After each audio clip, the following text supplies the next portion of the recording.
বন্ধুরা আমরা এখন এসেছি এমজি মার্কেটে। আমরা 4 জনা মিলে এসেছি এখন এমজি মার্কেটে। তোমাদের সমস্তটাই ঘুরে দেখাচ্ছি। আমাদের সিকিম ট্যুরের লাস্ট দিনে আমরা গেছিলাম গ্যাংটক শহরে। আর সেদিনই সন্ধ্যেবেলা আমরা পৌঁছে গেছিলাম এই এমজি মার্কেটে।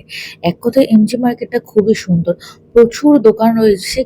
তো এখানে অনেক অনেক অনেক দোকান আছে, দোকান দেখে মাথা খারাপ হয়ে যাবে।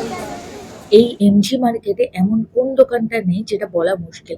মানে প্রত্যেকটা দোকানই আছে, কিসের দোকান নেই সেটাই আমাদের বলাটা মুশকিল হয়ে পড়ে।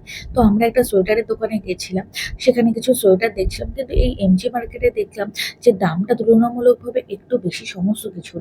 আমরা দার্জিলিংয়েও গেছিলাম, সেখানে তুলনায় মনে হচ্ছিল দামগুলো একটু বেশি, কিন্তু জিনিসগুলো কিন্তু দেখতে খুবই সুন্দর ছিল।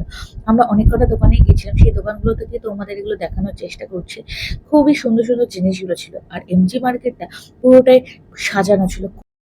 আমরা এমজি মার্কেটে এসেছি, এখানে প্রত্যেকটা জিনিসের দামই খুবই বেশি। মানে আমরা দার্জিলিং গেছিলাম, সেখান থেকে তো অনেক বেশি। এখানে একটা মার্কেট বললো লার মার্কেট নাকি, কিন্তু সেটা আজকে বৃহস্পতিবার বন্ধ। ওখানে নাকি সস্তায় পাওয়া যায়, কিন্তু এইখানে যতজনকে দেখছি মানে 10 জনের মধ্যে হয়তো শুধু 2 জনই কিনছে, বাদ বাকি 8 জন সবাই খালি হাতে বেরিয়ে যাচ্ছে।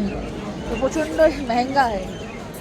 এই সেই লাল মার্কেট বা লাল বাজার, যেটা বৃহস্পতিবার করে বন্ধ থাকে। এখানে নাকি শুনলাম যে জিনিসপত্রের দাম তুলনামূলকভাবে অনেকটাই চিপেস্ট।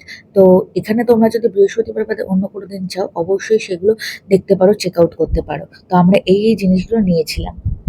তো আমাদের এখানে কেনাকাটা কমপ্লিট। চলো দেখা হচ্ছে নেক্সট ভিডিওতে। Till then tata.